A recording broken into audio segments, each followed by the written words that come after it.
Querido amigo, querida amiga, eu sou Rossano Sobrinho e nós estamos aqui novamente no nosso programa Encontros com a Vida, uma reflexão à luz do conhecimento espírita.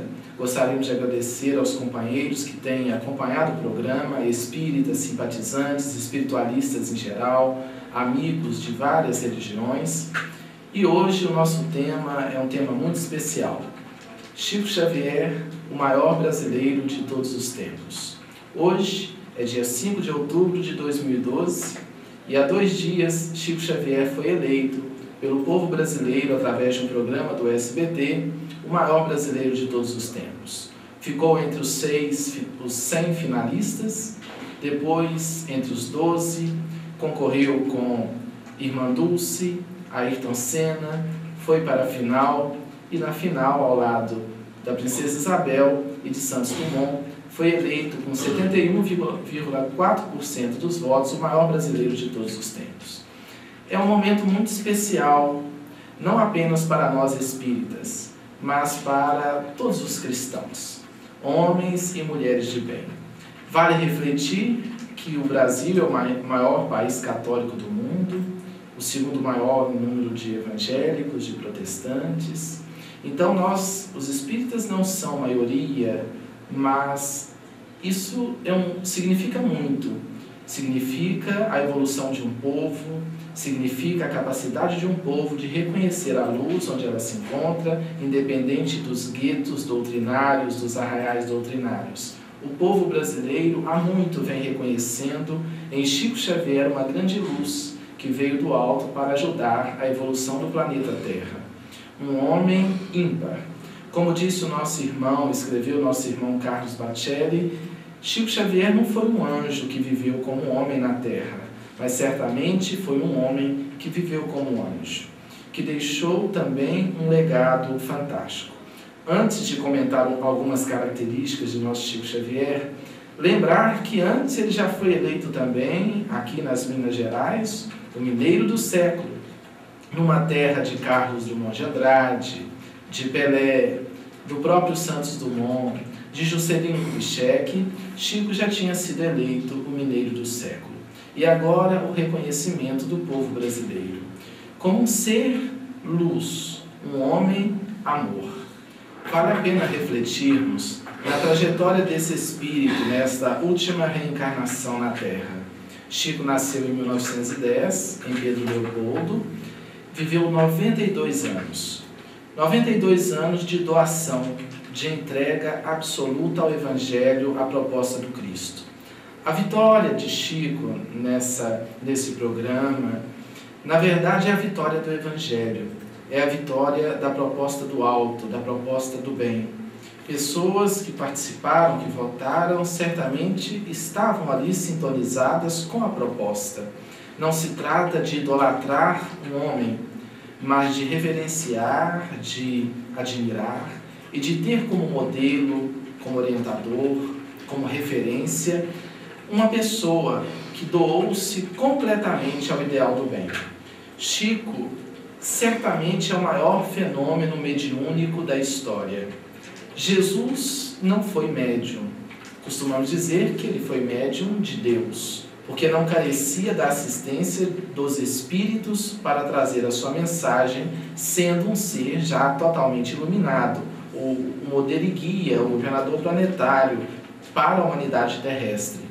Então, não sendo Jesus Cristo médium de outros espíritos, podemos dizer seguramente que Chico Xavier foi o maior médium da história, aquele que melhor intercambiou a mensagem da espiritualidade superior.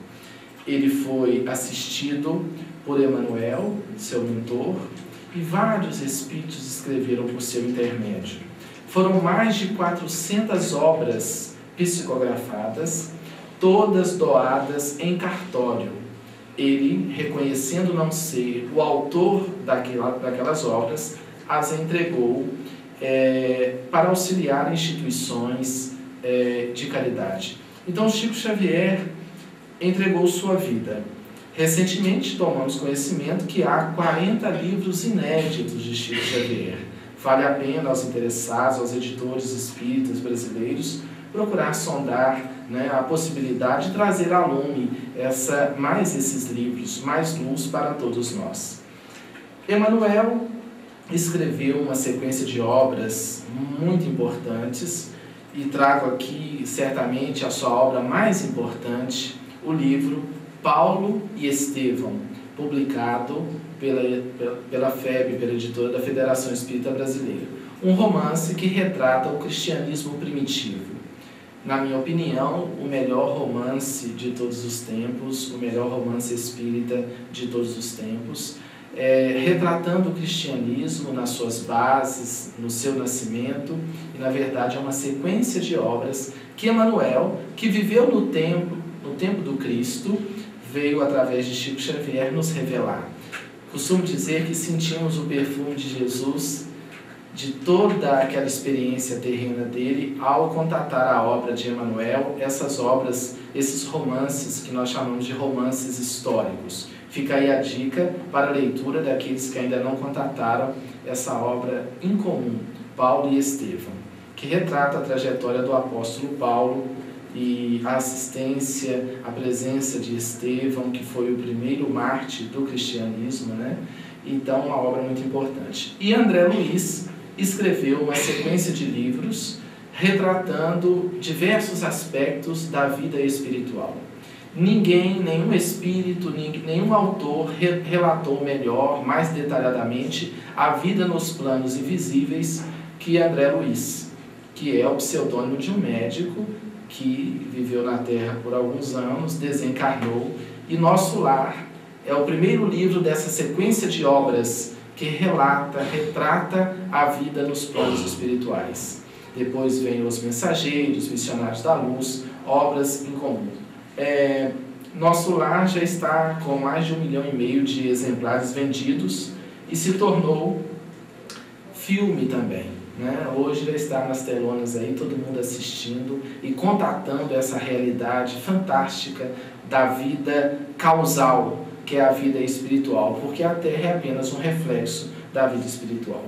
Mas além da mediunidade, além de todos esses livros psicografados, a vivência de Chico Xavier impactou, podemos dizer, o mundo, porque ele era visitado por pessoas do mundo inteiro, e a mídia do mundo inteiro veio visitá-lo, veio conhecer. Até a NASA esteve no Brasil fazendo investigações em torno da figura de Chico Xavier e de sua paranormalidade.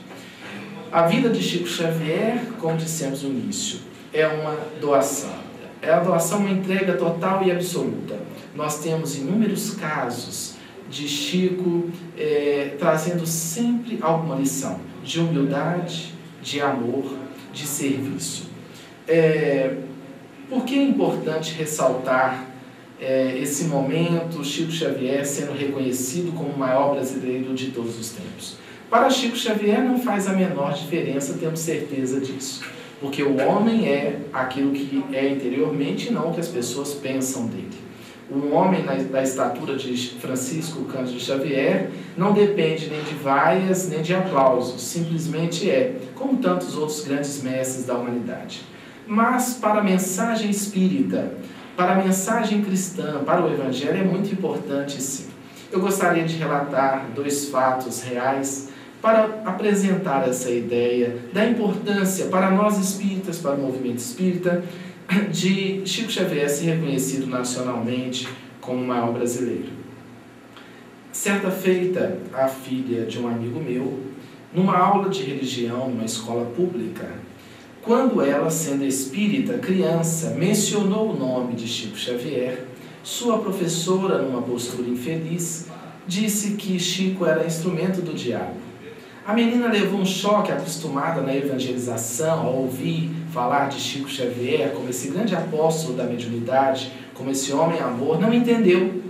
E chorou, chegou em casa chorando, contou para seu pai, isso faz mais de 10 anos. E o pai disse: não, minha filha, não se preocupe, ela não sabia o que estava falando, perdoe, esqueça. O pai não tomou nenhuma providência, deixou de lado.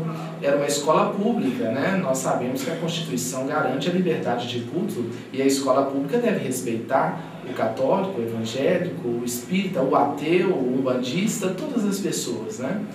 O tempo passou e hoje a gente vê, dizem que a verdade passa por 3 fases. Primeiro, o deboche. Isso não existe, é coisa de doido, que bobagem. Depois a perseguição, o ataque frontal. E depois a aceitação. Recentemente, minha filha, eu tenho 2 filhos, minha filha estuda na mesma escola onde há mais de 10 anos essa outra criança estudava. E ela estava no pátio, minha filha está com 8 anos. E conversando com as coleguinhas, ela disse, olha, depois da morte, a gente volta. Mas volta como? Ela se chama Ângeles, em homenagem ao espírito Joana de Ângeles. Ela disse, a gente volta, mas só que a gente volta num outro corpo. Isso chama reencarnação. As coleguinhas, só uma outra era espírita também, entendeu o que ela estava falando, as outras falaram, mas como assim e tal? E correram todas até a professora, que é evangélica, e indagaram da professora, professora, é verdade que a gente volta no outro corpo? A Ana está falando que isso chama reencarnação? E a professora, sabiamente, numa postura elevada, disse, olha, a Ângeles é espírita, ela acredita, mas as crianças querem a resposta, gostam da postura absolutista, né? E direta. Mas, professora, existe ou não? Isso é verdade ou não? Então a professora disse, né, novamente, olha, eu sou evangélica, não acredito. Ela é espírita, ela acredita. E quando minha filha me contou, eu me sensibilizei. Já vivemos outros tempos de respeito. Tenho amigos padres, amigos pastores, amigos que respeitam profundamente a figura de Chico Xavier, respeitam o espiritismo, porque nós devemos debater ideias, mas nunca abater pessoas, agredir pessoas. Então é muito importante reconhecer a figura de Chico Xavier. É muito importante não perdê-lo como referência. Como um homem que abandonou, vamos dizer assim, as próprias forças sexuais que não foram canalizadas para uma vida sexual, canalizou, sublimou para produzir o máximo através da mediunidade, para auxiliar ao máximo. Um homem que não tinha vida privada, que atuava em toda parte. A sua família era a humanidade. Uma vez alguém disse, Chico, você é tão doce que lembra uma mulher. E ele sorriu e disse, ah, meu irmão, eu sou pai e mãe da humanidade, no sentido de dizer, eu estou aqui para servir a todos, né? Eu já estou numa condição, mas sem ufanismo, sem prepotência, sempre numa postura de servir. Então ele dizia ser uma formiguinha caminhando pela terra, cumprindo o seu serviço. Uma vez indagaram também, mas Chico, e depois que você for? Ele disse, aqui em Minas, médio é igual grama, morre uma, nasce outra. Então ele nunca se fez especial. Tornou-se grande por fazer-se pequeno e servir. E quero encerrar o programa de hoje nessa singela homenagem, nessa manifestação de gratidão a Francisco Cândido Xavier, lembrando de uma passagem da vida dele, já no final da vida física. Isso me sensibilizou muito e me impactou muito. Ele já bem de idade, sendo praticamente carregado, uma pessoa de cada lado conduzindo, e ele caminhando por um corredor cheio de gente, ele emocionado, chorando e dizendo aos amigos, meus irmãos, eu estou no fim do corpo. E quando eu ouvi Chico dizendo aquilo, eu percebi o que é um ser desperto. Muitos outros, no final da vida física, diriam, eu estou morrendo. E Chico disse, meus irmãos, eu estou indo, eu já estou no fim do corpo. Totalmente desidentificado do corpo, amando o corpo como instrumento de trabalho, mas despedindo-se dos amigos. E detalhe, foi no dia 3 de outubro de 1804 que nasceu Hippolyte Léon Denisard Rivaio, o nosso querido codificador Allan Kardec. Foi no dia 3 de outubro de 2012 que Chico Xavier é eleito o maior brasileiro de todos os tempos.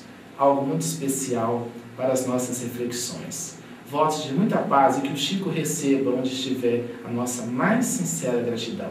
Se eu pudesse, gostaria de beijar suas mãos nesse sentimento de gratidão, para que a gente não perca o rumo, essa referência maior na nossa trajetória terrena e espiritual. Até o nosso próximo programa, Encontros com a Vida, votos de muita paz.